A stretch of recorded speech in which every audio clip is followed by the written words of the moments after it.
recording, and this will be being live streamed to YouTube, so I want you guys to remember that. With that, I'm going to go ahead and call this meeting to order. Oh yes, that also reminds me. Microphones, if you're making sure when you have a comment, if you could speak into the microphone. Also, as a best practice, if you're going to motion, second, or add a comment, make sure you state your name so that people watching know who you are, because they can't always read the name tags. So, with that, I am Angelica Keene. I'm going to call the meeting to order, and we're going to start with the Pledge of Allegiance. So, everyone stand. I pledge allegiance to the flag of the United States of America and to the republic for which it stands, one nation, under God, indivisible, with liberty and justice for all.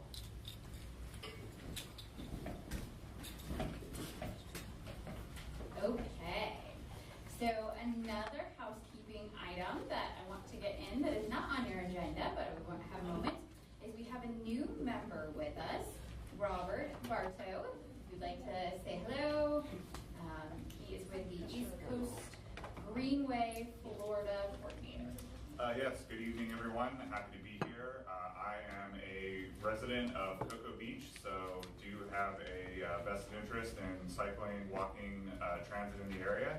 And as Angelica mentioned, I am the Florida coordinator for the East Coast Greenway Alliance. So I work to build a continuous protected trail all the way from the state line, connecting to St. Mary's, Georgia, all the way down to the southernmost point in the Keys. So it's a big project. There's a lot to do, but really excited to be here tonight and working with everyone now. So thanks for having me.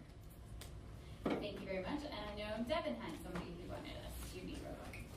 Thank you, Angelica. I'd like to introduce William Johnson. He's in the back of the room. He's a new employee with Brevard County Public Works. He works in traffic operations with me, and we'd just like to welcome, and one day in time, whenever I hang this up, he'll probably be taking my spot. Terry, do you want to? Hi, how you doing? Well, Do you want to just jump in? good evening, everyone. I guess I'll do the same. I'd like to introduce Jim Surf, back in the room as well. Jim Surf is Space Coast Area Transit's planner, replacing myself in that role. And so Jim would also be replacing me in this role in the very near future. And I'm sure he would do an excellent job. Jim has a wealth of experience in transit. He's been with the organization for many years. 5, right, Jim? Yes, sir. 5 years. And so please welcome him, and he'll be glad to answer any questions about transit going forward. Okay, so that takes care of all the welcomes. We will move on to the agenda items of public comments. Do we have any public comments? I did not receive any cards. Okay, hearing none, we will continue on to reports. Our first report is generally the FDOT report. Stephanie is currently not here today, so she will not be giving a report, but her contact information is in the agenda for you if you have questions or comments for her, unless Sarah has anything other to add. Okay, perfect. So then we will continue on to our next report, which is Education and Safety Report with Kim Smith. So take it away, Kim Smith. Thank you, Angelica. Doesn't sound like it's on. Thank you, Angelica. Good evening, everybody. We are in the midst of doing all of the outreach stuff that we always do. We've got lots going on in the month of October. Started out with Walk to School Day, did White Cane Day, and then, of course, last Friday started Mobility Week. We kicked that off with School Bus Safety Week. We were in Cocoa Beach for Friday Night Fest last Friday night, and we had bike lights and lighted armbands for pedestrians and vests, and saw a lot of people, and that went over really well. We have a whole week of events planned this week, and so looking forward to being out meeting people. I know Sarah and Debbie were out today with Transit doing their pop-ups and talking to folks. The school program is up and running like it always is this time of year, and we just continue to get out there and try to promote traffic safety. And Mobility Week gives us a good time to do that. And then the last thing I have to report on, I know most of you, because you made comments to me, know that I am retiring. December 14th will be my last day in the office, so we still have one more BPAC meeting together, I think. In December, I think it comes right before my last day. But we did start interviewing for that today, and had some good interviews, so I feel confident we're going to find somebody and we're going to leave this program in great hands, and we won't skip a beat. And I'm skipping over Vision Zero because I'm doing a whole update on it in a bit. Thank you. Okay, thank you. And next up is our transit. There's Mobility Week slides. Yeah. Oh, sorry. Yeah. There you go. Sorry, and I know I throw you off. Yeah. I told you I thought Abby was going to do it. My bad. But yeah, you can just see there lots of things planned. We enjoy our partnerships. We had a big mobility, I'm looking at mobility fair. We're doing a big mobility fair this Friday. That's something that the TBO actually coordinates. I think we have close to 100 people registered now. And how many vendors? A little over, I think like 36.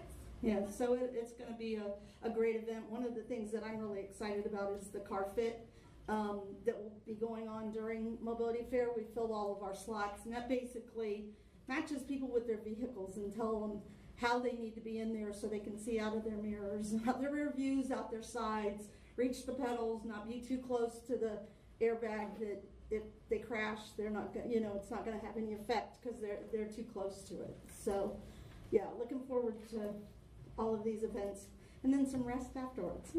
It's always a big week. Does anybody have any questions? All right, I'll be back to see you guys later.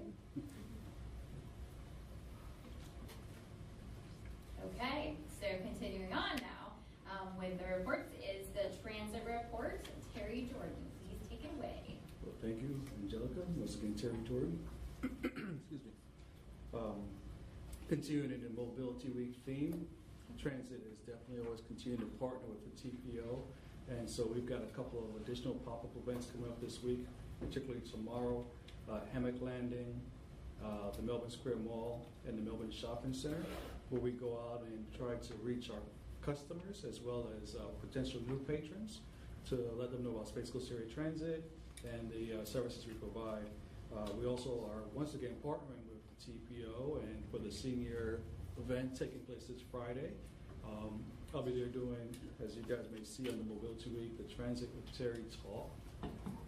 And additionally, we'll do introduction to the actual vehicles by showing two of our vehicles, the hybrid electric transit bus and the one of our smaller, what we call Collins buses, which we use for Volunteers in Motion, which is a program that we have volunteer drivers go out and take residents who are unable to use the fixed route or paratransit service to their usual appointments and shopping and errands and things of that nature. So, as I mentioned, we are constantly and as much as able partnering with any community or typical partners like the TPO to showcase our services as much as possible.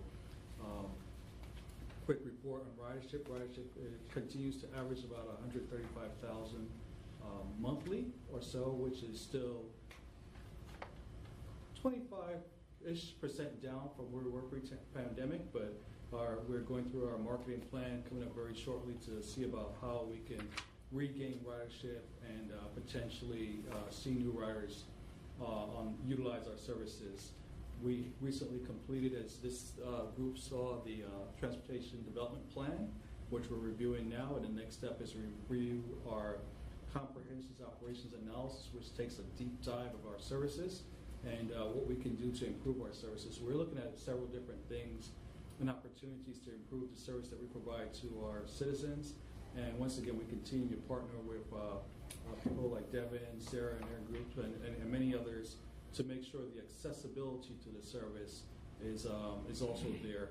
Any road projects, we're continue to work with our partners to make sure those happen. And I think that's about it. I forgot my notes, so I think that's about it today. If you have any questions for transit, Jim's behind me. Okay, hearing. Pete does, up here. Yep, sorry. My name is Pete Pettick. I'm from Titusville, and I have a couple of questions for Terry. When I was in Dallas, the DART system had a ride all day for $5, and now I'm working in downtown Orlando, and their Lynx has a ride all day for $5. Have you entertained such a service for Brevard County? Yes, matter of fact, Pete, we have had that discussion a couple of times. It's day pass is what Pete's referring to, where you purchase a pass, typically like mentioned $5, and you can utilize the service all day long. We've considered doing that. We haven't pulled the trigger on it yet, but it's something that has been discussed internally, and I think it's a great idea because it limits the amount of times a person has to pay the service. We have our next conversation is about a monthly pass and then potential fare capping. So if you ride, let's just say 15 times in a month, you stop paying at that point, and then you ride for the rest of the month at no additional cost. And that's just an example, but yes, Pete, we are having that conversation. And the thought of a monthly pass is a good addition to the daily pass, especially if somebody's using public transportation on a regular basis. Yeah, we have that in place right now, but we're looking at some other options. As you, this group has heard of me, and it's actually even showcased on the Mobility Week flyer. We work with another group that's called Token Transit, and it's a contactless fare payment. So you purchase a pass and you show the pass on your phone, and then you can board the vehicle utilizing that. We're looking to expand that potentially in the not too distant future as well. And then my second question, when I took that bus ride for information a couple months back, we were showing hybrid buses, but all the buses aren't hybrid yet. Is there a timetable when all the buses in Brevard County will be hybrid, or is this just you'll see what funds are available and act accordingly? So we don't have a schedule. However, as a part and a component to be able to purchase alternative fuel vehicles, whether it be hybrid, electric, or full electric, there's a transition plan that has to be in place, which says by X date your fleet will be X percent fuel. I'm sorry, excuse me. Alternative fuel. So we are going to be embarking on that. That's one of our next studies that we're going to have completed as well by our consultant firm, or maybe in-house. But we're going to be doing that fairly soon as well, because we want to apply for funds that allow us to migrate to electric, or potentially, electric's the first step, but we know there's a major step. And the hybrid buses, the big limiting factor right now is the significant cost above a diesel vehicle. They're like 700,000 right now.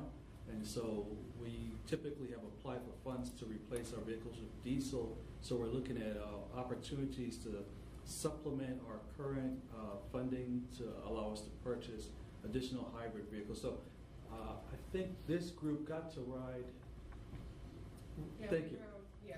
When we did the bus ride recently, we did it with the hybrid vehicle that showcased that vehicle to the bike ped team. And once again, we'll have a hybrid electric vehicle out this Friday, but they're in service every day, either in downtown Melbourne or throughout Merritt Island primarily. Well, then we're glad that some federal funds are available to offset the cost to go in that direction, because I know they're more fuel efficient and long term. It'll be a savings where you can reduce fares. Don't think like that. Thank you very much. Thanks, Pete. Any other questions, comments, or? Okay. Continuing on, our next report is the Trails Report with Sarah Crom. Take it away, please, Sarah. All right. Good evening, Sarah Crom, Senior Transportation Planner. We have a North and South Trail update. So we recently met with our North Brevard Trail partners and managers. One of them was Rachel. Thanks so much for meeting with us. If you recall, about this time last year, we presented the North Brevard Trails Wayfinding and Master Plan. And so we met with them to basically discuss how do we implement that plan? How do we move forward with the plan? And so we'll be continuing to work with them. We have a couple of activities that we're going to kick off in in winter of 2023 with our North Aurora Trail partners. And in the winter of 2023, we're going to start working with our South Aurora partners to scope, finally, the South Aurora Trails Master Plan that we've been talking about for, it seems like about 2 years now, Drew. We'll be scoping that project and meeting with some of our trail partners like Drew and Craig and Murray and some friends from Palm Bay and figure out our best approach to taking that next step in South Aurora. So 2 exciting things coming up to help both our North and South trail partners. So, thank you. Drew? Drew Thompson from Elvar. I just want to bring up an issue regarding the trails part of this tonight's agenda. If we think back to March 28th, I think it was, we had a meeting, and we basically had some discussion on the closure of the Altubble multimodal, heavily grant-funded pathway in Malabar as a result of the Malabar Scrub Sanctuary being closed by the Brevard Board of County Commissioners. I'm not trying to lift that issue up again, other than to bring back to this committee and that the letter that was decided by motion in a formal meeting that was not delivered to the governing board of the Space Coast TPO, that issue is still out there. Best of my knowledge, it has not moved forward, it's not been discussed. But my point being, I want to bring up a new problem. And since this advisory committee has a wealth of knowledge, I guess I'm asking for some assistance or guidance, if you will. We have a spin-off problem from that issue down in Malabar. Specifically, what I'm talking about is the Sandhill Trailhead at 1400 Murray Street. We basically have a major trailhead that got an ADA funded restroom and major improvements, and we have a fence going along the back of it. And what's resulted during these months since January 25th, when the barricades went up for Malabar Scrub Sanctuary East and West, was that over time, families that typically frequented this particular trailhead are no longer frequenting it because they don't have access to the Eels property known as the Malabar Scrub East at that point. Or the Altubble Trail. Or the Altubble Trail. And what this committee had asked for was the opening of the Altubble Trail because it's a multimodal. It's really a separate subject than the Scrub Sanctuary. Unfortunately, the way the barricading went up, it forced people to no longer be able to use that segment of the Altubble Trail. And this is kind of a key thing, as you just mentioned, our future plans are dependent on the Altubble Trail and such. But my question tonight, because I'm not trying to ask this advisory committee to request another letter to go and potentially not land to the governing board of this particular issue. What I'm asking for is advice from this committee as to what are suggestions to keep this once very, very active Sandhill Trailhead. A lot of funding went into it, a lot of public use, a beautiful trailhead, and one day hopefully it'll be back in use as originally intended. But in the meantime, we have a major problem in that we are having homeless folks, we're having vandalism, we're having basically, if you want to think of it as extensive drug use and needle problems and such. And yeah, it sounds crazy because you wouldn't think this would ever happen there. And it wouldn't if it had normal activity of people using, jogging, running, hiking, biking, using the picnic area. It's this type of thing. So I'm asking this committee, since we can't push it further from this committee on this particular set of issues, is there any advice we can get from among this group? I guess I'm soliciting this moment in time, not to make a political statement here, but there is spin-off from this. And the problem is, I see a beautiful trailhead going down the tubes. If we, as a county, don't address this soon, because we basically have fenced in and we have a public bathroom, we have a great place if a homeless person wanted to make camp. And unfortunately, they're doing this on enough of a frequency that it's becoming a really serious problem. I think there's some other comments you might hear. Thank you. This is Murray, and also in Malabar, and talking with the town, they've trespassed like 20 people out of this area in the last few months, where the previous 12 years the trailhead's been open, that number was nothing. And so So it's unintended consequences when you have a pretty 5-acre area that is all of a sudden not being used at all, because it's no longer, both the restrooms, we went and inspected them, both have been vandalized, so the nighttime locks that lock them at night have been disabled. So,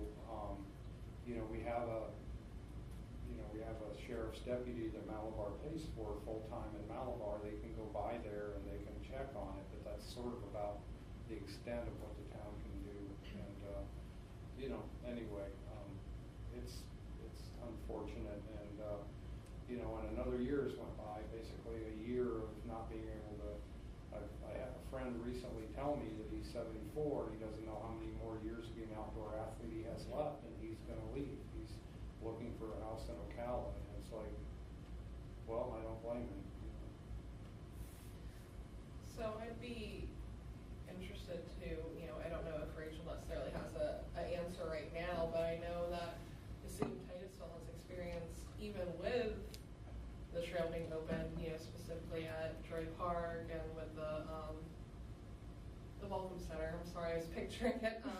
They've experienced vandalism with their bathrooms fairly regularly, especially at Troy Park. And I'm not sure if you guys have discovered any kind of solutions or any kind of advice that you might have. And then, not to also put Kim on the spot, as Kim from our law enforcement background might have some insight. And as I said, I'm not trying to put either of you on the spot, so if you don't have a comment tonight, but maybe you could at least consider it, and we could maybe talk, get you in contact with Drew and Murray and Craig to talk about some of these issues. Yeah, I will get with our neighborhood services department because they're the ones who primarily deal with the homelessness issue. But I will say that I believe that Titusville's main way of handling similar circumstances is, whether you want to believe it fortunately or unfortunately, is through enforcement, higher police presence. I know we have another park, which I'm blanking on the name of right now, that has been experiencing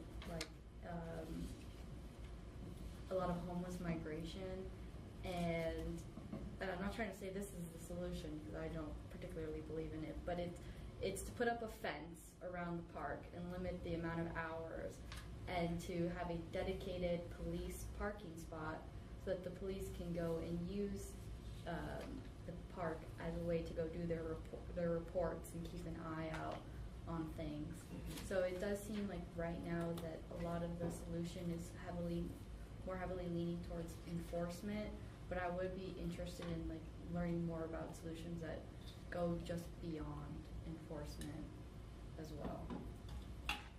Well, I would just say to kind of dovetail on what Rachel, and we did have a citizen complaint with pictures come in of some folks sleeping actually on the trail overpass that we referred to Titusville PD. But moving to the south part of the county, I heard Murray mention trespass. That's, you got to catch them there and you trespass them, and then the next time you catch them, then they get arrested.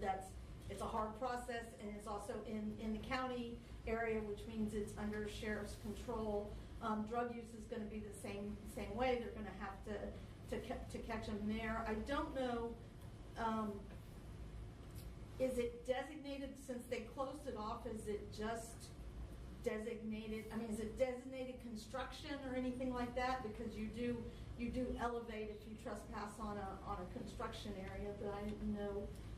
But it's an enforcement issue, and I will say that what Drew mentioned is absolutely 100% correct. When you move the desirable population out, the undesirable population will move in, and they're very secluded in there because it's closed off. And really, unfortunately, until the legalities of the south end are squared away, it is an enforcement issue.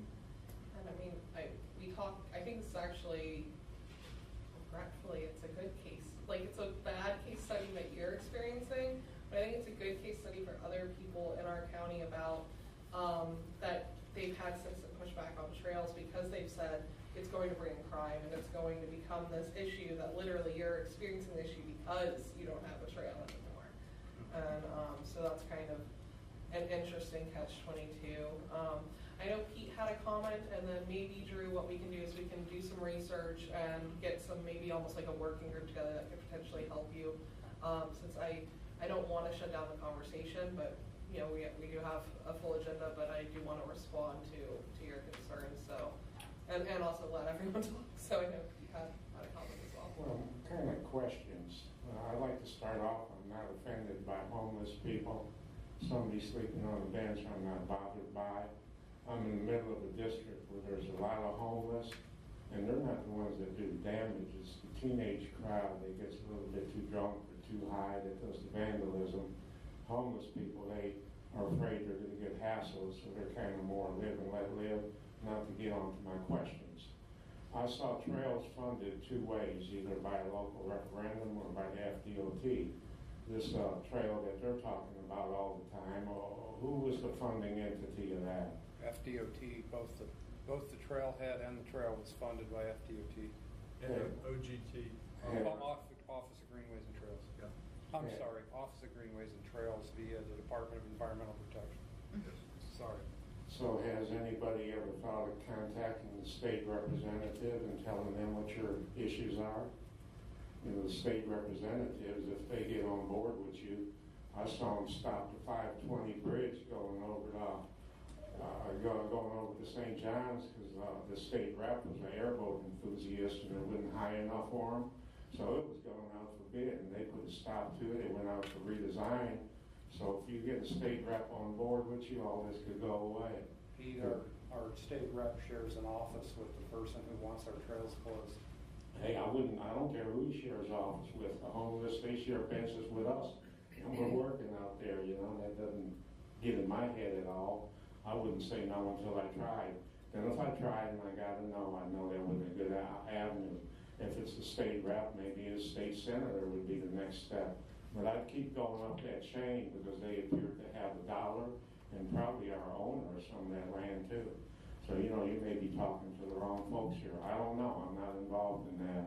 You asked for some of our experience and expertise, and so here it is, like it or not.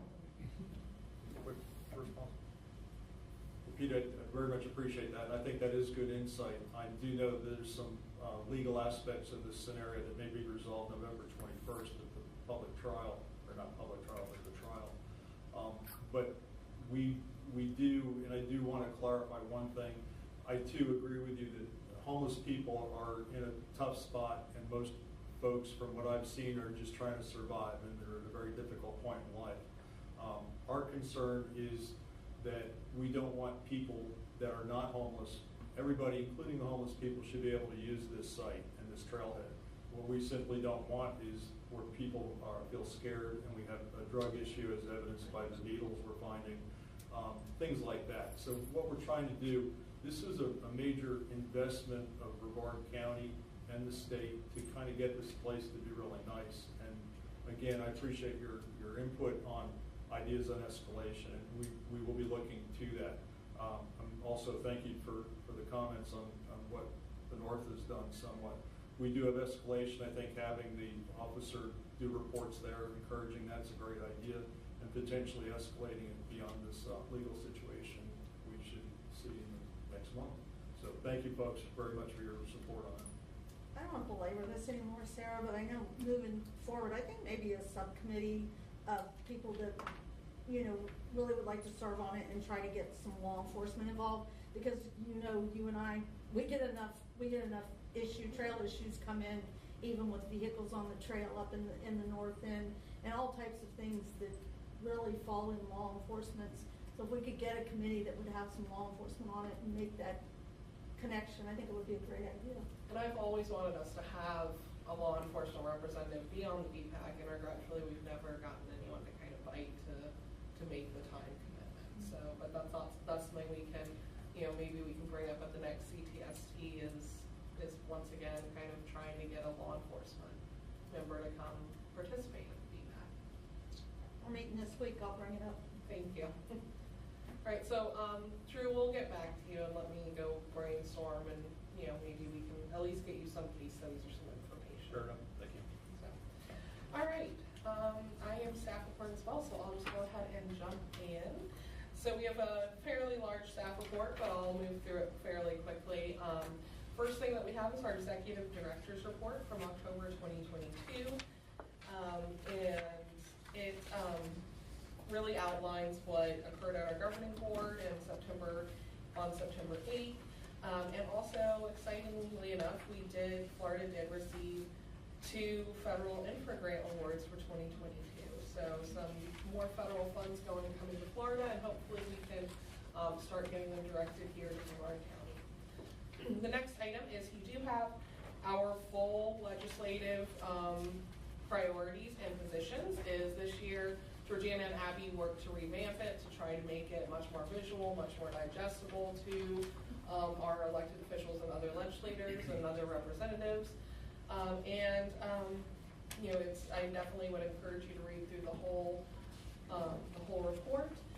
But some of the high points and top priorities as seen on the top page is increased funding for transportation, greater flexibility for transit projects identified through the MPO process, and then expand regulations on distracted driving. So our next item is Kim Smith's retirement party. So as Kim Smith mentioned during her report, December 14th from 4 to 6 is her retirement party. We are very sad to see Kim leave us, but we understand she can't stay forever. There are printed out invitations at the agenda package table if you would like to grab one. There's also one in your agenda package as well. So, and then I saved our intro, and because she had a slide, since I know you guys all did 3 intros at the beginning of the meeting, but I knew we had a slide. So we have Debbie Flynn. She is our new transportation planner, and she is joining our team, and you'll be seeing a lot more of her. This was probably my last trails report. Debbie will be taking over as our main point of contact on a lot of the trail items, and with transit planning and some other planning activities and our school routes. So you'll be seeing a lot more of Debbie. And Debbie, if you wanted to say anything or introduce yourself, I'm just throwing everyone on the spot tonight. Good evening, it's nice to meet everybody. I'm very excited to join the TPO team. I have about 10 years of experience in transportation planning with private sector and a municipality that I've worked for. And I'm excited to be a part of BPAC as well. Yes, we are very excited to have Debbie. Yes, This is a little bit much for my brain. You're leaving. Who do I rag on? I'm not leaving. Because I ragged on you about the trails for years. Devin, same deal, and Terry. I will still be right here every meeting, Pete. You don't have to worry about it. What do I do? Quit coming, drink beer, because all my fun is gone? I'm sure there'll be just as much fun. Yeah. Between our No, I don't plan on not, I will still be here at BPAC. I'll still be sitting at the table. We just have someone else to help support BPAC as well. I mean, that's a lot for one meeting, let's face it. Meeting adjourned. All right, well, let's continue on our staff report. I think I have 2 more items. I'm not going to go into detail, but just to let you know, we did adopt our Transportation Resiliency Master Plan 2 weeks ago. And we will be having a Ride the Wave to Resiliency resource event early next year, and all TPO governing boards and committees will be invited to attend that and learn more about the resources that we developed. Last item, I'm not going into any details because Abby is going to have a presentation to the end of the meeting, but I do have her regular bi-monthly report included in here as well. So you do have the public outreach and education report for October and November included in your package for your enjoyment at your leisure. So with that, unless anyone has any questions. Okay, hearing none, we will continue on. The next item on the agenda is the consent. I am looking for approval of the BPAC meeting minutes from June 27th. It is in your packet on page 25.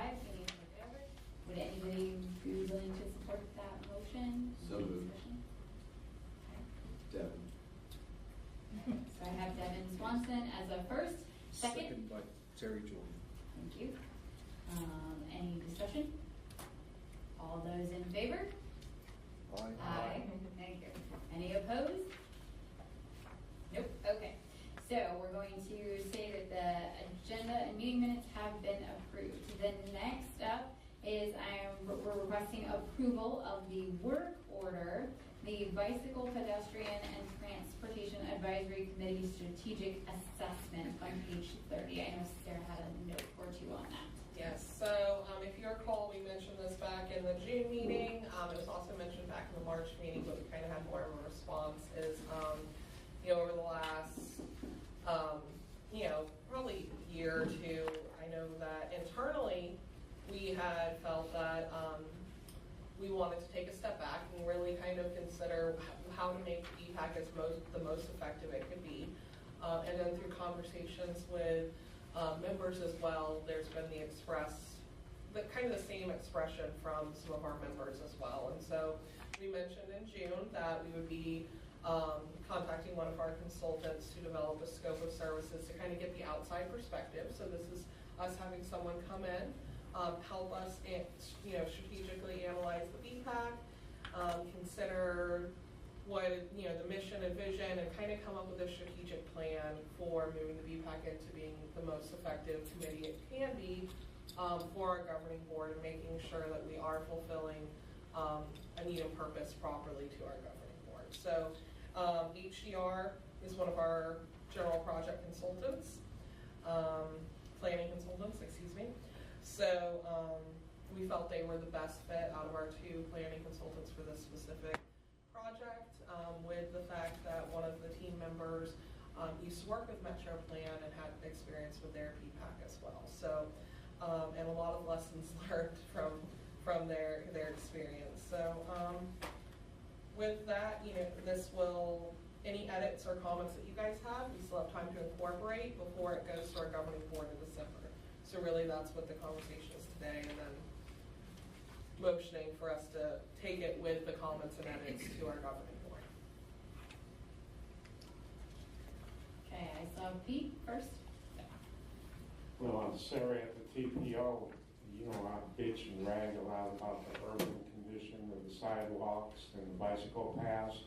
And so you invited me out here to the trail, and I think I'm more relaxed and more laid back. And they are. And now it looks like you want to drag us more into the urban scene, expand our horizons a little bit, so we can talk about how messed up a 2-foot wide bicycle path in 50 mile an hour or 55 mile an hour zone is, where we all get creamed, or the lack of sidewalks, where sidewalk dead ends, and then you got a jaywalk because there's no safe way across, and you're not at it. Is that what you're trying to drag us into? And if you're successful in dragging us into, are we going to have any effect on the TPO or the governing board? Is that the direction? I don't want to assume what I'm dragging I don't want to drag anyone. I want you to all walk with me together as a committee. But I don't want to make any assumptions. That's the reason why we wanted to bring in an outside entity, was to get a outside perspective, and so that assumptions didn't, make the ruling from, whether from members or staff, and also they could really analyze what are the best practices around the state of Florida. There's 26 or 27? 27 MPOs in the state of Florida. I knew that number felt wrong when I said it. 27 MPOs in the state of Florida. And what are the best practices with their BPAC, and who has the most effective BPACs? And so really, I don't want to make any assumptions, Pete, but what I do want to say is that we want to make it where we are best serving our Brevard County residents, and we are making an impact at the governing board meetings for what we need to be making an impact with. So hopefully that answered your question. Well, and just for the sake of conversation, in the where I see 7-8 foot sidewalks.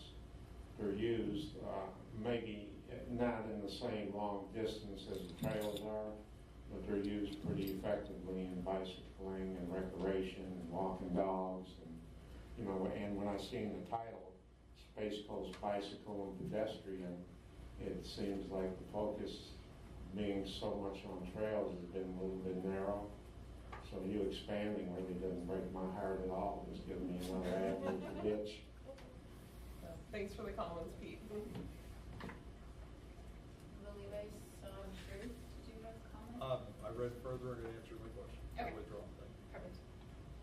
Is this, Murray Ann, is this something where we could potentially look this over and provide feedback, or do we need to provide feedback at the meeting right now for discussion?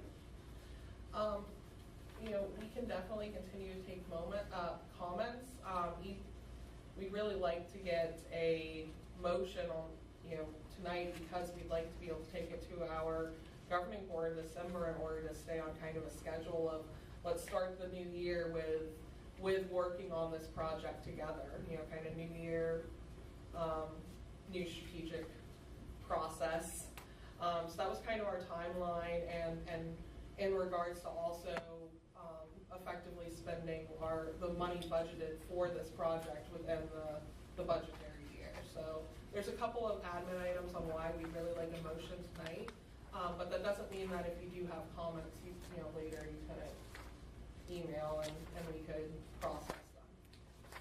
Right, Laura?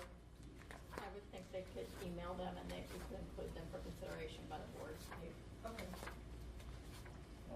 The only thing that glancing through it quickly, it seems to be very thorough. The only thing I don't see is it would, and this may be covered with talking with members, but the only thing I don't see is whether or not there would be talking with the particular Greenways and Trails Committee of the different towns as to how their experience has been with the VPAC and where they could see them potentially being better served might be beneficial, which might require them to attend a VPAC meeting, or a Greenways and Trails meeting for the various towns. I know Malabar and Grand Gulf area would, I'm sure, would be interested. I'm sure other towns would as well.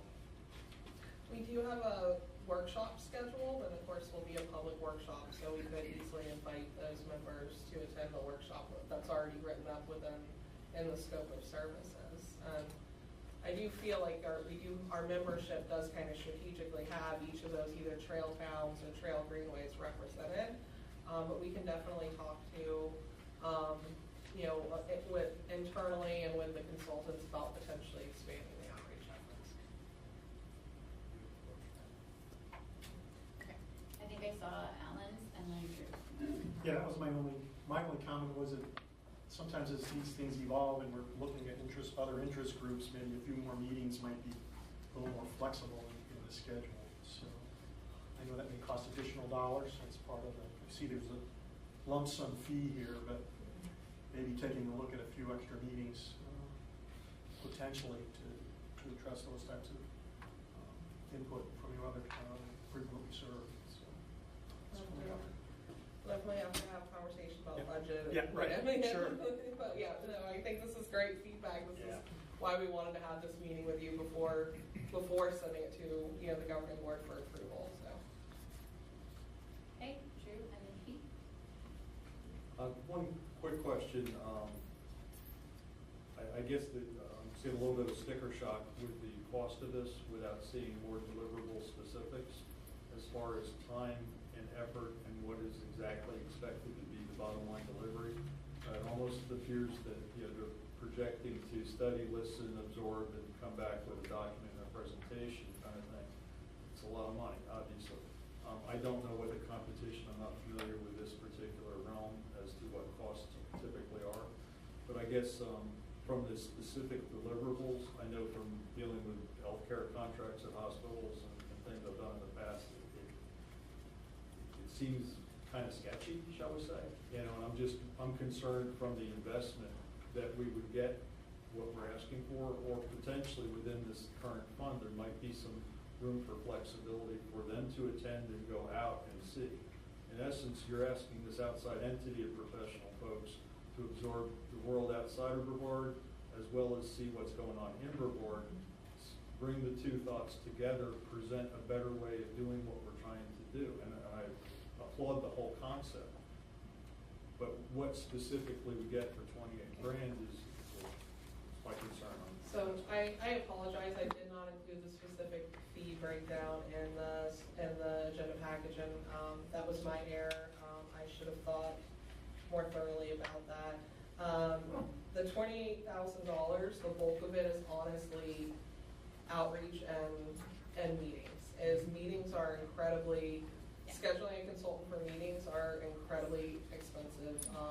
You have travel, you have the preparation of materials for the meetings, you have them actually attending the meetings, you have them going back, writing up the minutes. And so, specifically when Alan mentioned maybe there's additional meetings that need to be had, my brain went, we're almost hitting what we had budgeted already with what this fee is, thinking we might not even be able to fit one more meeting because that is what the bulk of the $28,000 is, Drew. And I'd be happy to, tomorrow email out the broken down fee summary. Once again, I apologize that I should have included in the scope so you could have seen really that, what we're paying for their time and expertise is really what, and them to hold interviews with various people, for them to hold a detailed workshop with this PPAC, for them to present to us on their findings. We're really paying for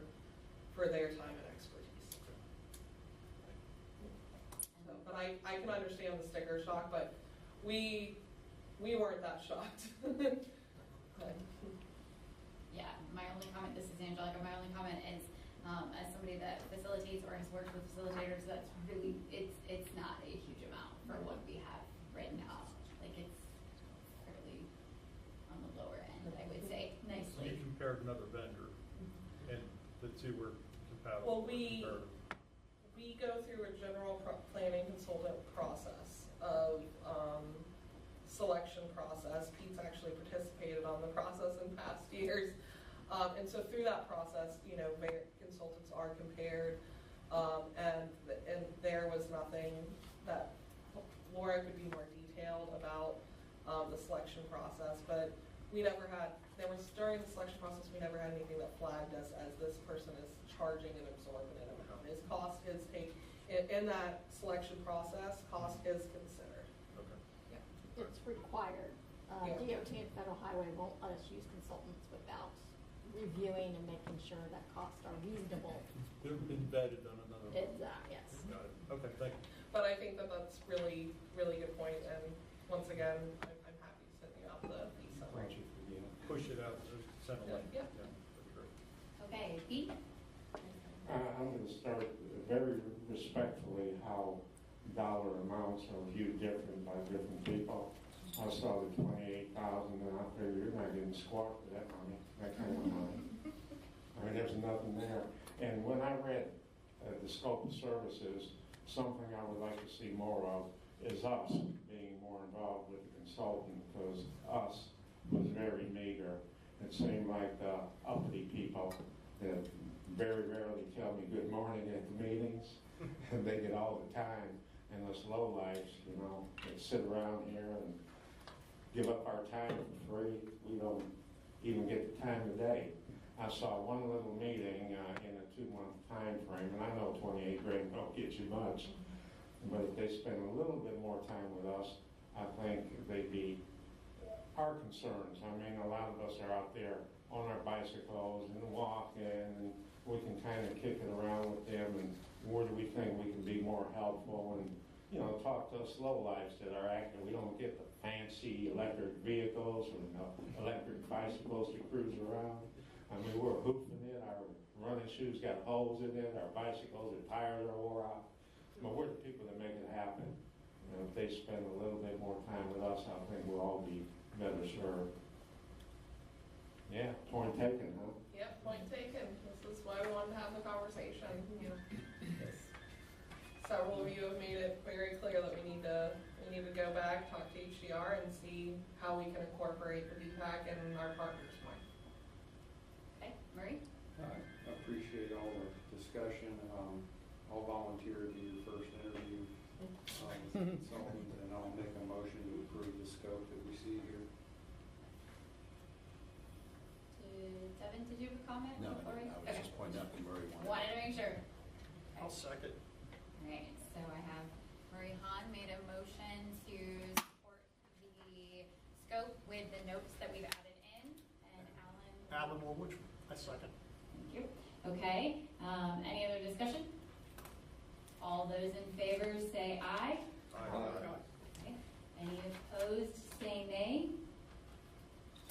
Hearing none, the scope is approved. And if you do have any additional comments, if you could just get them to me, by the end of the week, because I do have to, as I said, there's administrative items that have to go on in the background, is kind of why we're on the time frame. So, thank you. Okay, continuing on, we have our presentation, the Public Involvement Measures of Effectiveness Report with Abby Hemingway. Good evening, everyone. I don't regularly get to attend the VPAC, so I'm Abby Hemingway, and I'm our Public Information and Outreach Manager, and I'm very excited to present tonight the Measures of Effectiveness Report. So I just want to kind of explain what this is first before we kind of dive in. We measure our effectiveness of public outreach annually, our methods and tools that we use.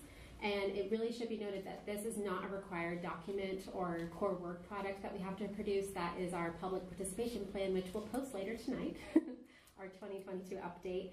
But this is really, this report serves as an accountability document to help us monitor our engagement tools. It also serves as a transparent review of how we continue to strengthen our public involvement activities. Next slide. Am I doing it? Oh, you can do it by Okay. keyboard. Sorry. It's okay. So here's a brief overview of the different public participation methods and tools that we use to engage the public in the process of planning. And when it comes to public participation, we know that face-to-face meetings have always been a long time practice, but we had this little thing called the pandemic that really changed that for us and many government agencies. And so over the last 2 years, we've seen a major change in the method of hosting public and internal meetings. We're just now starting to see the shift in patterns where people want to be back in person. They want to have that sense of community. They want to see everyone face to face, but it's really essential that we still offer that virtual component so that we are accessible to all different types of people who have, things during different times of meetings. So like tonight, we're airing on YouTube Live. So it's really beneficial that we make sure that we are equitable in our participation methods. And all of these methods are avenues to ensure that the public has really multiple ways to participate. And it also increases our reach in the community as well.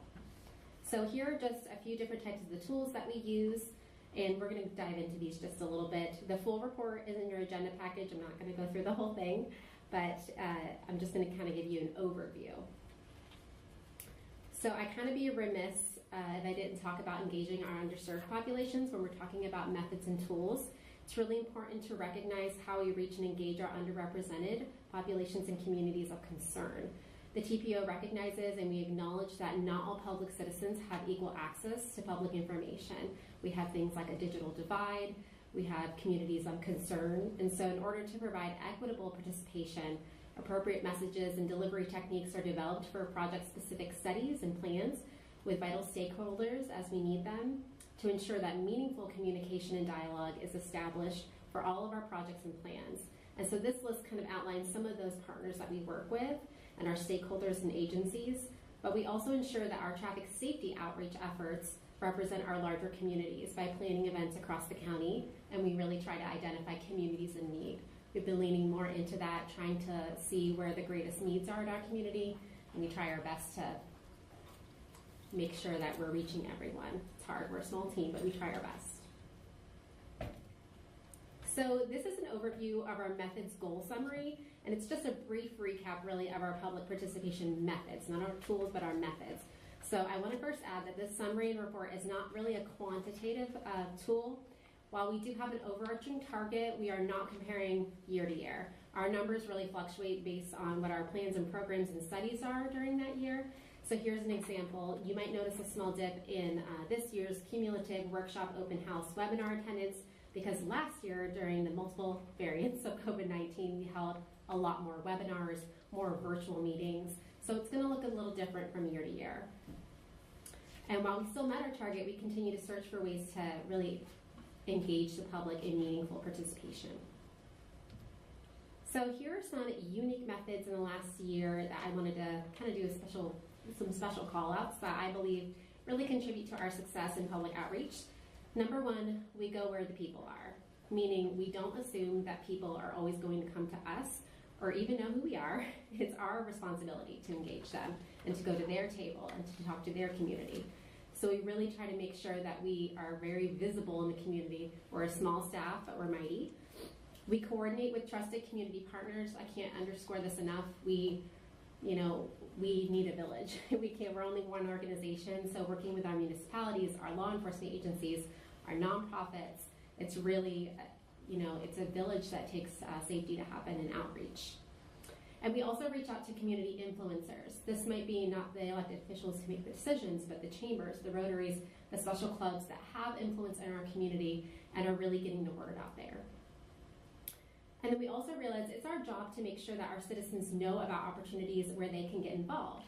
In fact, a BPAC member this past year raised a concern that they felt like they didn't know about all our planned activities, that staff decided to create a secondary newsletter. So our newsletter was starting to get extremely lengthy, things were starting to get buried, and a BPAC member called our attention to maybe we'd start to take the outreach out of it and make it more purposeful and significant by doing, at the beginning of the month, we put out a Get Involved Gazette, is now what it's called, whereas our newsletter is more focused on trending news and transportation. This newsletter has been extremely successful. It also, not only does it give us a way to share about our outreach activities for the upcoming month, but it also has been great for media to get a little glimpse on what we're doing for the month. And it's been having a huge success, so I thank Carl Kaiserman for bringing that to my attention. Okay, social media. I know this is not everyone's cup of tea, so I'll try to be brief and to the point. But I think it's really important that we underscore the use of social media and how to reach our communities. So as of 2022, the average daily social media usage of internet users worldwide amounted to 147 minutes per day. That's how long someone spends on social media. So as social media is becoming more integrated into our daily lives, it really unveils countless opportunities for businesses and organizations like the TPO to reach out to our online audience. Go where your audience is, not only in our communities and physical spaces, but we need to be out there on social media as well. And the point really is, regardless if your organization's on social media or not, chances are that they're already talking about you, they're posting about it, they're tweeting about it, and we really need to make sure it's our job to steer the conversation and to lead it in the right direction. We really want to tell our story. That's what this is all about. One new platform that we added this year to our tool belt is LinkedIn. Once this was kind of viewed as just a professional social networking site, now LinkedIn has taken on new shape after the pandemic. It's allowed us to create shareable content that benefits our audience, which includes some of our transportation planning partners and colleagues. It's been a great avenue to introduce work products or highlight programs or outreach efforts. It's allowed us to differentiate ourselves from our competitors, our sister organizations, and it's given us an avenue to find job candidates. So this is an overview of our digital tools that we have used, and you can see their measures of effectiveness, their numbers comparatively from year to year. The definitions and the terms for each of these are already in your report. And really our numbers reflect by and far that our citizens and committee board members, stakeholders, many of our audience members, they want to receive their information digitally. I still love paper, don't get me wrong, but for the most part, they want to be informed that way. So for example, when it comes to our digital communications, we use Constant Contact, which is an email platform campaign, a digital campaign email platform. And we use it for our newsletters, press releases, event invites, and many other things as well, surveys, things of that sort. And our organization numbers are actually higher than the average transportation industry rate. So the overall average industry standard open rate, for example, is 26.63, and the click rate is 0.55. And as you can see, we are above those numbers. So even though our click rate took a little dip, and I'm not going to go into the metrics of all the things, but our click rate took a little dip. We're looking for ways to improve our engagement through A/B testing and resends and video integration. One thing I feel like the pandemic did is like people are on information overload, right? So sometimes they're literally seeing emails and being like, delete, delete. So we're trying to think of ways to make sure we keep our audiences engaged. But it's still something that we should really be proud of when we look at our numbers. And as for social media, they speak for themselves. Despite having different campaigns each year, we want to continue to grow and increase our engagement. But most importantly, we grow our following. And that's what I'm really proud of when it comes to the TPO. So what does that even mean? What does that look like? So recently, we hit over 3,000 followers on our Facebook page. While that seems like a very, very small number, it was around 300 when I started 5 years ago. So we've grown significantly. So what numbers are showing is that while our audience may fluctuate, we are gaining an audience who wants to stay in the know. These are the types of citizens that we want to be engaged. They want to be a part of the process. They follow us. And regardless if their comments are positive, negative, neutral, they're part of the conversation, and that's the key. And if we're benchmarking ourselves in comparison to some of our sister organizations, we currently have the audience size of the Broward MPO, an area more than double our population. So when we're telling our story in social media, we want to be strategic with our content. We want our posts to be relevant, meaningful, and educational. We maintain content calendars, posting schedules, we monitor it, make sure people aren't getting too loopy on there. And we really make sure that we keep an open dialogue with our audience. That's the biggest key. The worst thing you could do is have a social media channel and not reply to the people who are on it. And then just a couple fun things. So one thing that happened this past year, we redesigned our website. That was a huge win for us. We redesigned it so that it was more mobile user friendly. It had call to action buttons. It really was designed to elevate our organization as the leading source of information for transportation in Brevard. It's also award winning, which is really exciting. And so we really hope, one, that you've been using it, and two, if there are any issues, please let me know. So that was one feat that we were really excited about this year. And then this is not something that we consider a measure of effectiveness because it's kind of beyond our control, but I wanted to bring your attention to it because I think it's a really important thing that we stay relevant in our news media, not just in the bad stories. So this is just a little glimpse of some of the stories that we had out in the news media this year. We're very blessed that we have tremendous relationships with our local and regional news media partners. We are always accommodating to them. We work with them. They work well with us. So this year alone, we had 67 news media features, and for the most part, they were all positive. So that's always good.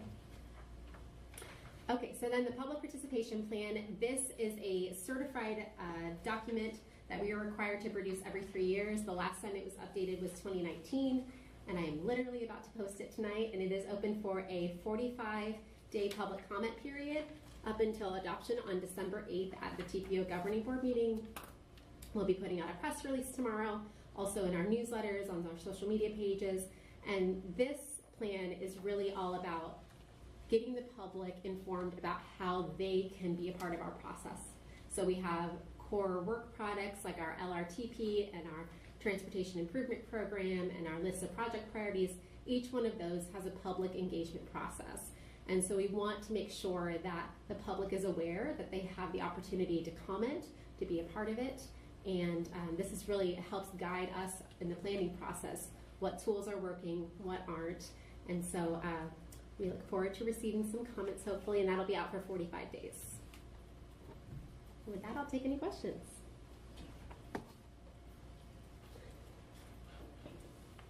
Okay.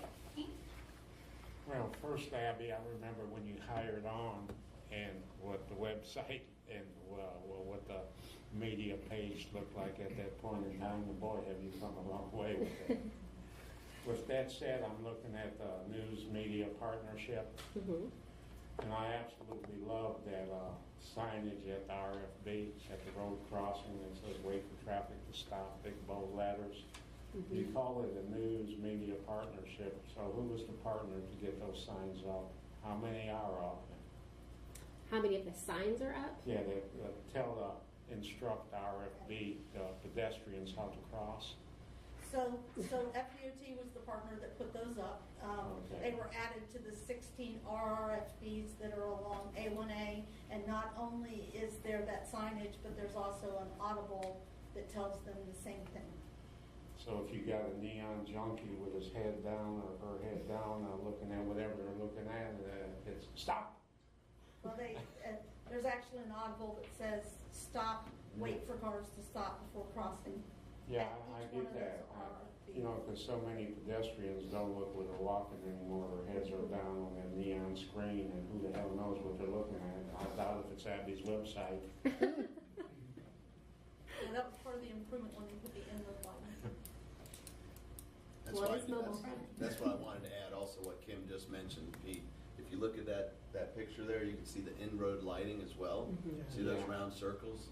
Those things flash when you hit it. I mean, they flash. You can't see those. Yeah, I've got a daughter that lives on Satellite Beach. Just to clarify, I think that's going to be some of the content that Vision Zero is going to be talking about. Well, what I was going to say is just to clarify, I think the purpose of the slide that Abby was trying to portray is our partnership with news media. And so that was a clip from one of the articles that... The article reads, City of Satellite Beach installs new in-road lighting audible messages along A1A. So these are just screenshots of some of the news stories.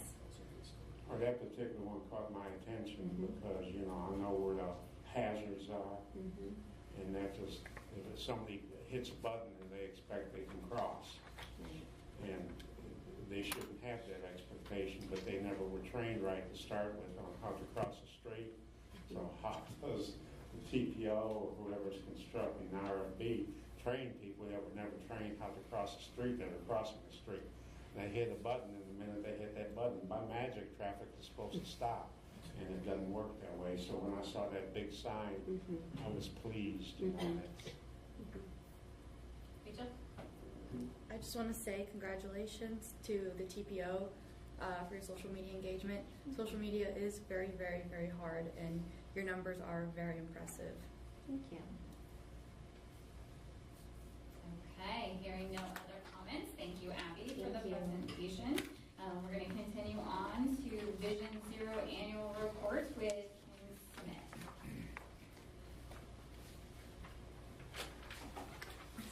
All right, real quick update on the Vision Zero program. As most of you know, we adopted the goal of zero in, when was it? 2019. And a year later, our action plan. And before I go any further, I just do want it, because we hear so much too now for Target Zero.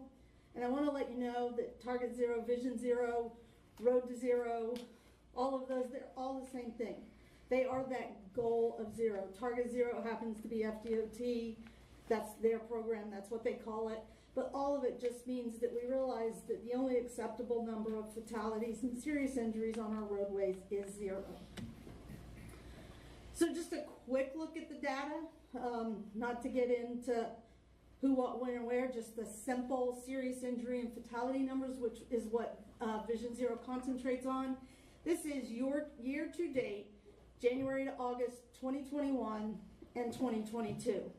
As you can see, we went up one in each category.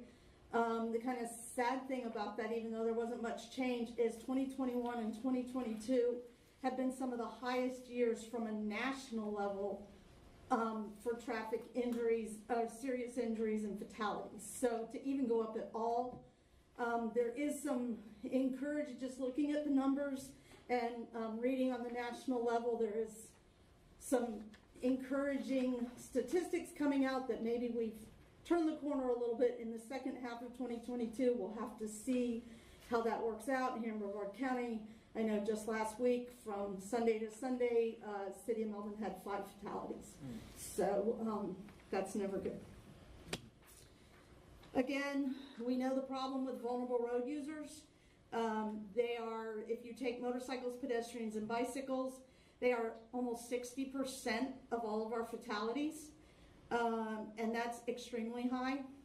And if you look pedestrian and bicycle, if you break it down a little further, they're 32%, which again would be above the national average. Good news, we have now 13 of 16 county, 13, 14, I lost count. We got Brevard County. We were very happy about that. It was important as our leading government agency, so to speak, in this county, to have them on board. But all of these cities have said 0 is the number. The only ones we lack right now for cities are Malabar, Grantville, Caria, and Melbourne Village.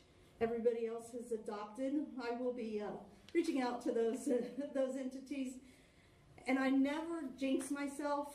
There may be one person around the table that knows about this, and I'm not going to say who it is, but we actually have a very special agency that has it on their agenda to adopt tomorrow. It is a government agency, however, it's not a city.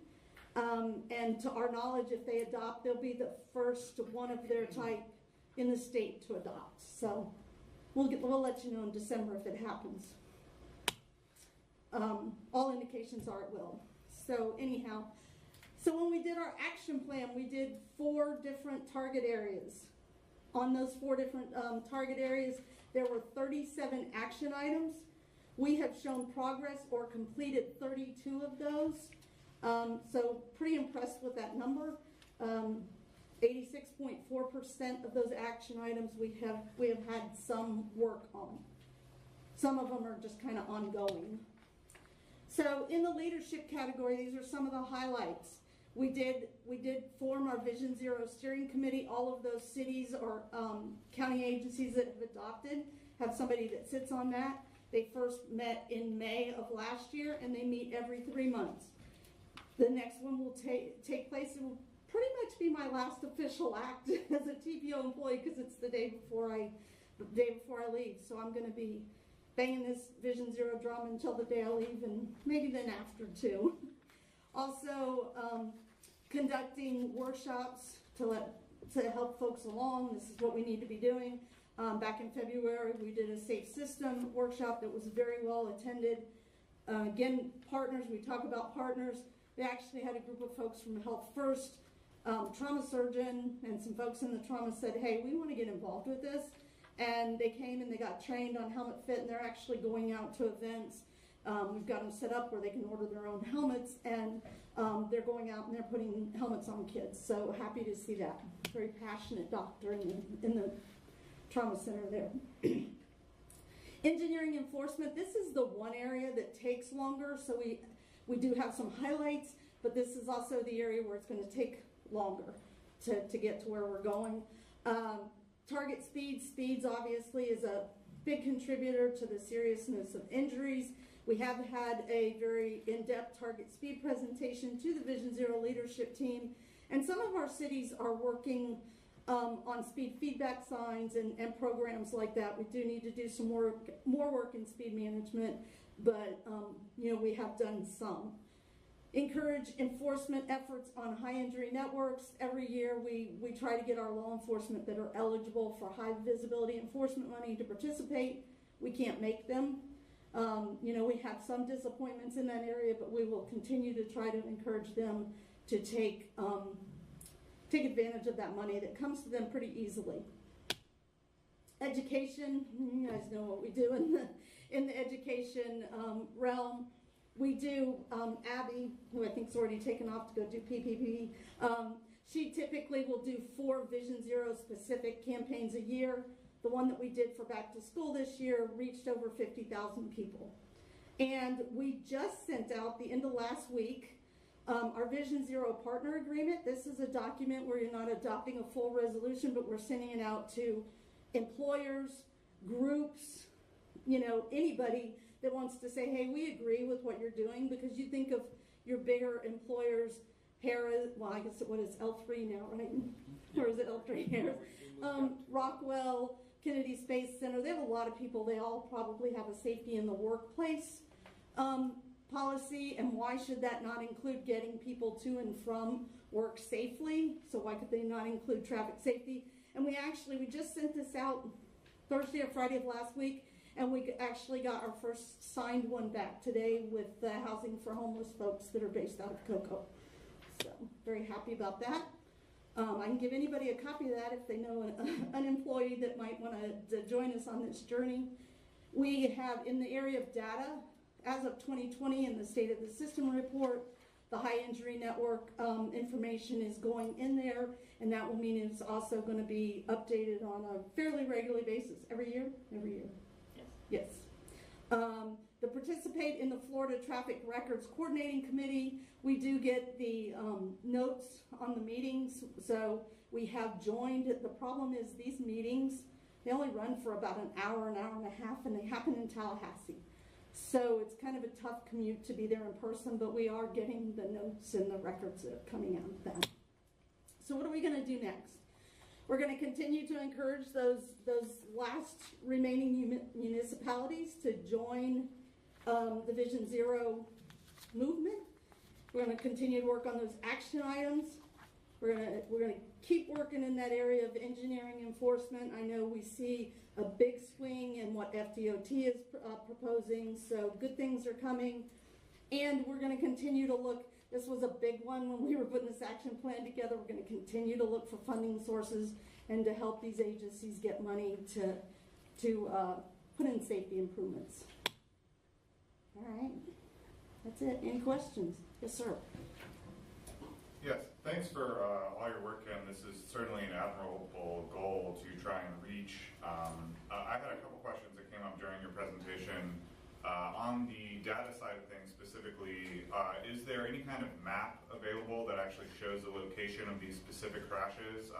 Given the similarity between the numbers of this year and last year, I would assume that there's likely also some trends about where these are occurring.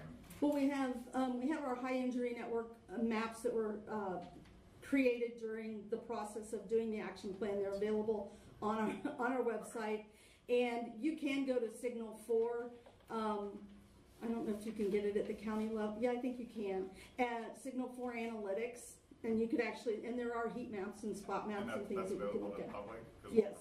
Yeah, there is a public-facing part of that now. There is a access one too, but there is a public-facing piece, and I think from the county level you could get that. Perfect. I'll look into that. And one other quick question I had: are the municipalities and the partners that have signed on to Vision Zero, did they require their employees to do the partner agreement you mentioned, the safety training? Well, the partner agreement, like I said, we're just getting started with that, and basically all we're asking is, hey, you agree that this is the number and you will try to create this traffic safety culture. We would hope that our cities that have bit off a little bit more than that by saying, are certainly making that a culture in their cities, and we encourage that through every single one of those folks that have adopted have a seat on our Vision Zero leadership team. So they're hearing it and they're taking it back. Great, thank you. Laura, did you have something? I just regarding your comment about the maps, our State of the System report, which will be coming out next month, also has maps of all the highest crash, I think, intersections and corridors throughout the county, and we just issued a work order to update all of the Vision Zero high injury network numbers with the latest 5-year trends.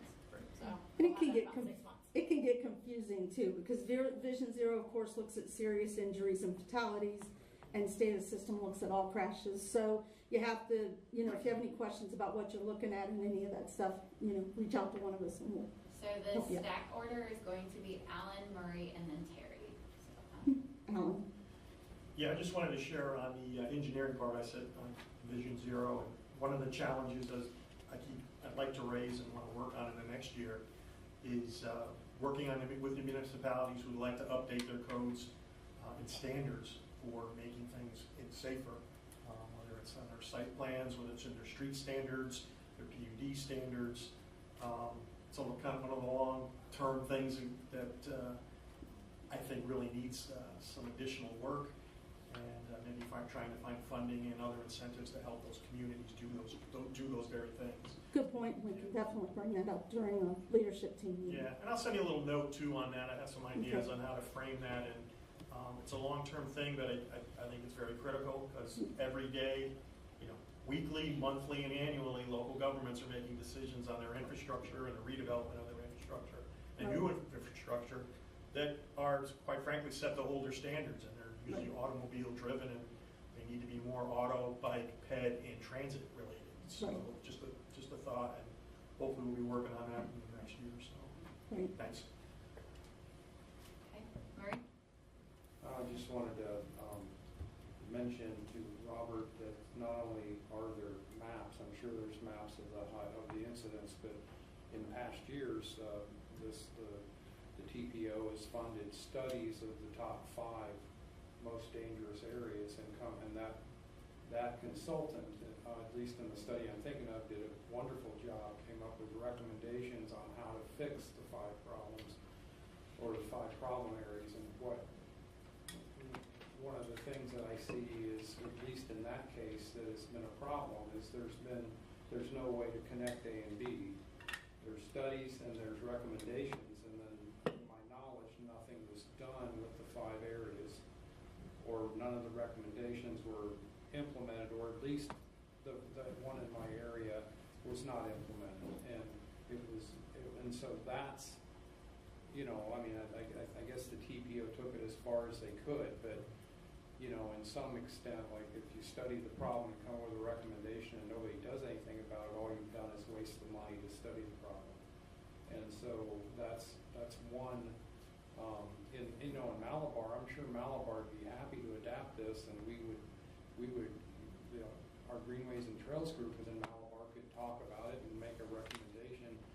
But what Malabar is very practical. What they're going to say is their most recent experience with the DOT has been arguing over the design for the new Malabar Road coming up, and it's always 8 years away. It keeps moving. But I mean, and we fought and fought and fought to get from 3-foot to 4-foot bike lanes, and to try to get to this. I believe we managed to make what was the minimum DOT standard if you counted the curve, or and so what the town saw at that time was that the DOT did not seem, that was 4 years ago, 3 years ago now, that did not seem to be walking the walk. They were talking the talk. And so the one thing that everybody is interested in seeing this Vision Zero successful, but I think what folks need to see is what is the stake rather than the sizzle. What real changes are made rather than talking about getting to zero, and that we can expect. Well, I think we're moving. I mean, I see things coming out of FDOT now that are just really progressive. Some of the changes, again, money becomes an issue. So you can only do so much. But I think it's important, with adopting the resolution for Vision Zero, as far as Malabar is concerned, it's just an agreement that we agree that's the number, and we all need to be on board to have a united front moving forward. So, I mean, if you have somebody down there and I can talk to, I'd appreciate it. I know a lot of people are a little squeamish to sign on because they're like, oh, what kind of money is this going to cost me? But it's really, initially, it's not about money. It's agreeing on the goal of zero. It's a culture shift. It's a culture shift, exactly. Thank you, Sarah. Terry? So I think Ellen, actually, and Murray both made really good points, and I really wanted to say something along the lines of Ellen, but really and truly, any transit rider first starts as a pedestrian or a bicyclist. And Kim is always, like I mentioned, partnering with us. She'll be out there with us tomorrow, as a matter of fact, trying to educate. Typically I'm driving my automobile. I'm walking and biking here and there, but primarily driving my automobile. And I think the biggest, and Kim, maybe you can touch on, as you mentioned, 30%, 32%, what was it? 32% bike ped. And those are, once again, our most vulnerable road users. What's the contributing factors? Is it because this individual walked into the roadway, crossing the street at the wrong point? We talk about this all the time. There's a crosswalk 10 feet away, and the individuals won't go to the crosswalk. They won't go to the intersection. So it really is a matter of making sure everyone involved is being as safe as possible, and I really look forward to more outreach to those current public transportation users, which are the pedestrians. The good thing I can say is I don't think we've had, and Jim might help me out here, maybe more than one instance where we can say a person is going to or from a bus that's being hit by a vehicle. So we're very thankful that's the case. But once again, we don't know how many were on the side streets trying to get to the bus stop at some point. So what I'm really looking for, I'm going about this a long way, is that we really look to educate those individuals that are getting killed or seriously injured. We put the blame on the automobile. In most cases, it's me speeding down the road that caused it. But that person was likely in the roadway, or I didn't go on the sidewalk and hit them. So. I'll give you one more stat that kind of speaks to what you're saying, and that is 94% of all crashes are caused by human behavior. 94%. So the roadway by itself is not inherently unsafe if everybody did what they were intended to do when it was put in, but we do need to make changes. We know we have to force people to lower speeds and, make crossing the road in a crosswalk convenient and that kind of thing. Okay, sure. Just want to tag on to actually Alan, Murray, and Terry at this point. And really starting with what Alan said, with the Muni Code, I'm thinking Brevard County, most of the municipalities are buying into the Muni Code and they're modifying it for their local ordinances. My quick thought would be that possibly this organization could spearhead somehow some creative funding through the Vision Zero idea, or this committee could aim at that direction, so that these different communities borrow the same adapted Brevard Code to bring in Vision Zero, could be really bring it to fruition with its respective different codes as far as it's going to touch a lot of stuff, obviously. But instead of just talking about everybody doing their own thing, come up with one either committee way of doing it or pay for one vendor and they all buy into it. That's my thought. Thank you. Great. Pete? Hey, Sarah, see us transitioning away from the trails and broadening just because you give us a certain type of agenda. We can't help ourselves. But anyhow, generally speaking, Lauren Bobo and Georgiana have both mentioned traffic calming without ever going into detail. And I had a conversation with Lauren Bobo about reducing speed limits, and she says can't enforce it now with COVID. People have gone crazy in their heads, and the police are so hard to hire that they're not even concentrating on speeders. So we're using traffic calming. Take it a step further. 50 years ago in Orlando, I used to use a road called Delaney, and I'd clip 35, 40. Now I barely go above 25 because it has a lot of traffic calming. Calm me right down. So traffic calming in the right situations does work. And as a group and as a TPO, we just haven't received enough input or information about traffic calming, where it's applied, how it works. And I think that would be a big step in aiding everybody in how to at least move forward towards Vision Zero. But then we all hit the stumbling block. Cheap politicians don't want to dig in their pockets and spend any money. If we get cruising on the sidewalks, too bad, man. So, as usual, Vision Zero is usually a very hot button topic where we get a lot of conversation, and so we can always continue these conversations in other meetings if there are specific agenda topics that you guys would like to see. Regretfully, as you know, we pay for security, so we are hitting up on our 7 p.m. time period for tonight. But if there are specific topics that came out of this conversation that you're wanting to see on our upcoming agendas, I will be in the next month planning out kind of our draft agenda list for 2023. And so please email me, let me know if there's topics that you're looking for. Yeah. Perfect. And with that, it is 7 o'clock on the dot. Meeting is adjourned. You're back.